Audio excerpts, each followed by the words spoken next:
Good morning, guys. Welcome to Geneva on a very nice, crisp morning. And today we're going to catch a train down to a location in the hills called Rochers-de-Naye. From Geneva, Canaan, main railway station, which is situated in the center of town, we change in one location, that's Montreux, but we catch the train in the direction of Brick. Here comes a train.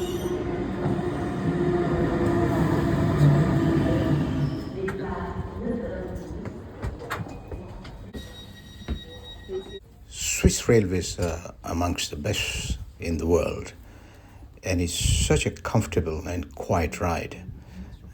Really, really nice indeed.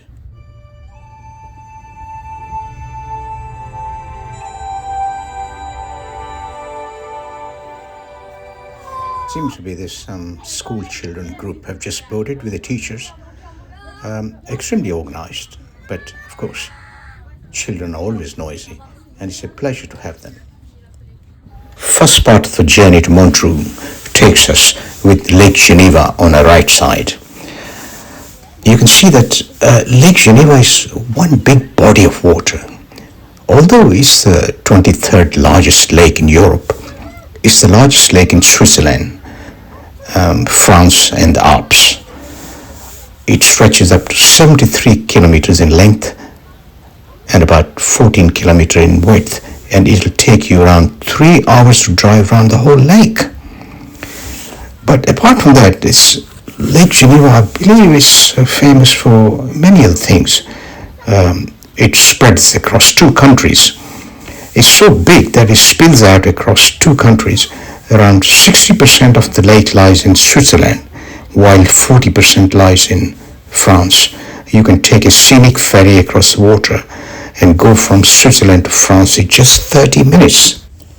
If you take a cruise round across the Lake Geneva, you can see some incredible highlights from the summit of Mont Blanc. Now we're going to catch a train to Rochers-de-Naye for Montreux. There you go. This small and very special train would take us from Montreux to the hill location of Rochers-de-Naye.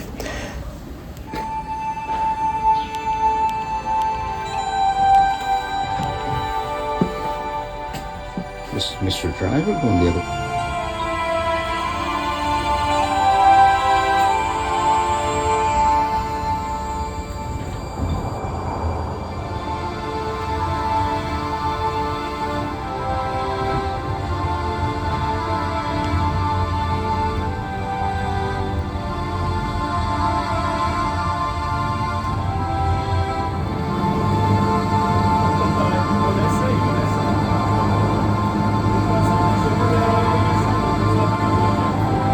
With kind permission from the Swiss Railway, I've been allowed to drive in his cab and film all the location and enjoy the scenery.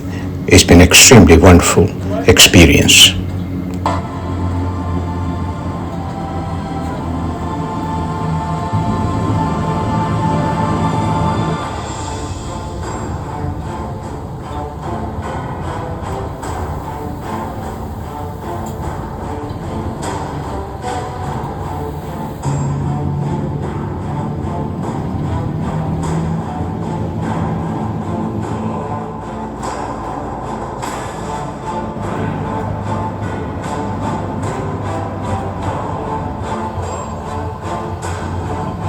We are climbing gradually, but you can see the sights of Lake Geneva with the city of Montreux sitting on the one edge.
temperatures are quite mild in Geneva today, about 10 to 11 degrees C. But as we climb up, we're definitely going to need a jacket, and you can see the snow-clad mountains from down below. However, we are going to up to the height of 2,000 meters.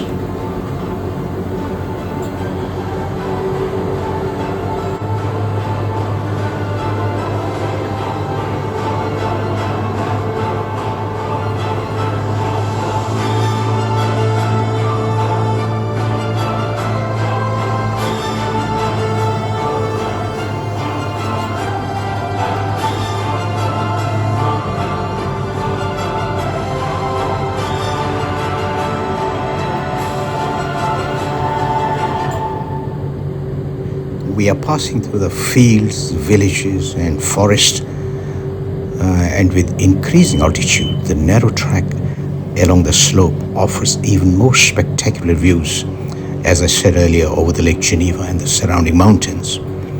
Once at the top, a range of leisure activities for all ages await, but it's off-season, so that more activity will start next month. The Alpine Garden of Flaram Berthia and boasts an impressive collection of over 1,000 alpine plants, and there are various hiking trails just waiting to be discovered. The train up to the Rochers-de-Naye runs all the year round. In December, it's said that Father Christmas personally lives atop the 2,042-meter mountain.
we arrive at Rochers-de-Naye, our destination, and that's the end of the line, approximately 2,042 meters above sea level. Okay, Nana, we are ready. Yeah, we are there. Rochers-de-Naye.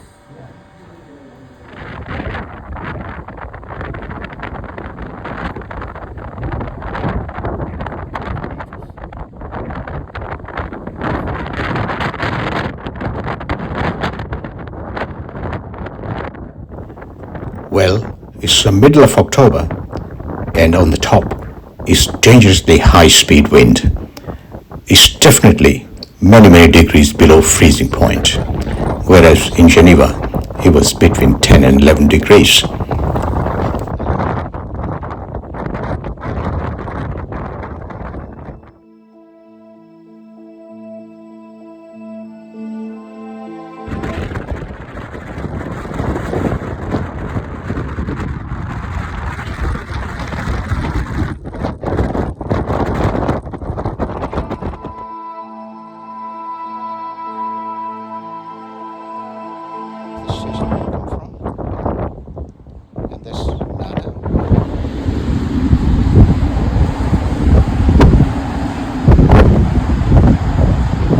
You can see Rochers-de-Naye offers a unique panoramic view of the Swiss and French Alps, from the Elbe to the Mont Blanc and down to Lake Geneva, as we already have seen.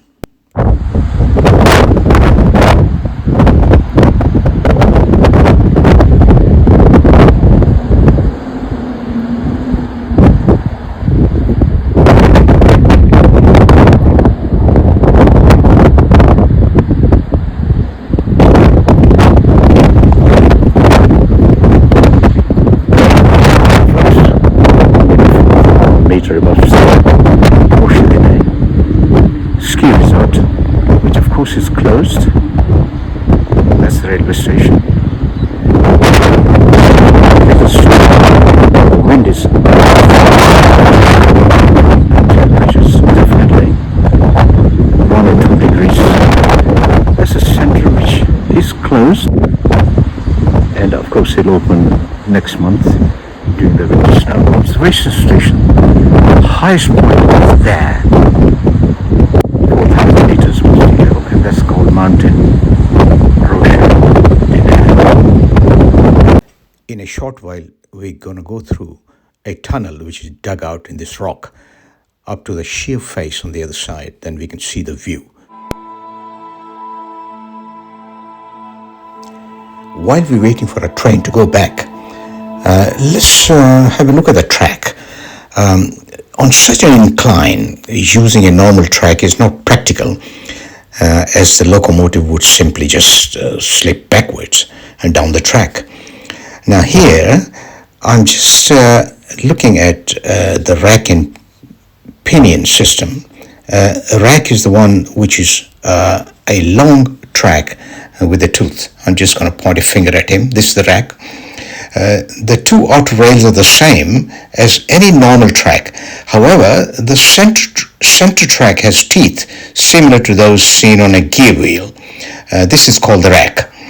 When the locomotive is required to go up a steep incline, a gear wheel called the pinion is lowered from the locomotive engine, and this meshes up with the rack and pulls the locomotive and carriage up the steep slope.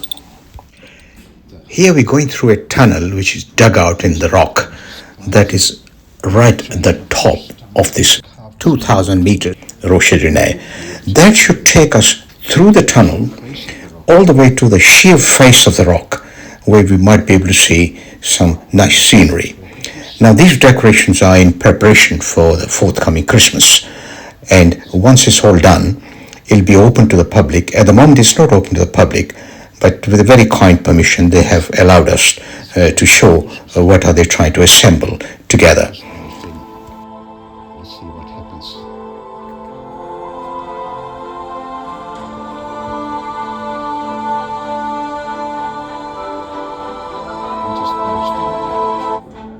Without permission,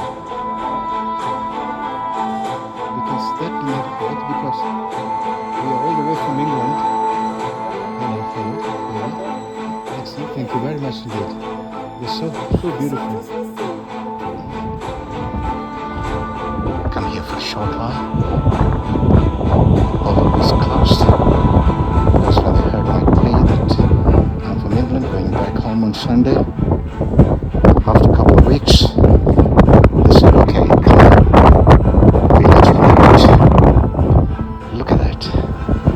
This is the right place. The mountain, which is called Rochers-de-Naye. Barriers and sheer drop. Is completely covered with snow during the winter time.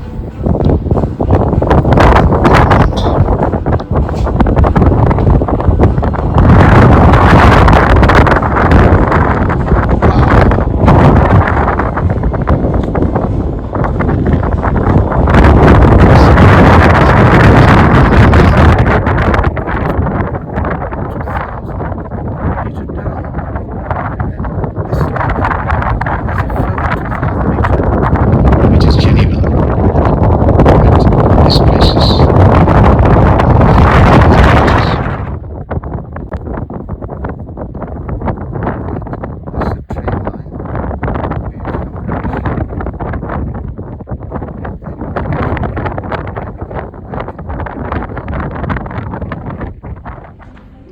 train arriving to take us back home every hour from this mountain resort. If you call it a resort or ski resort, there's a train going down. I wonder if it's the same driver, my friend.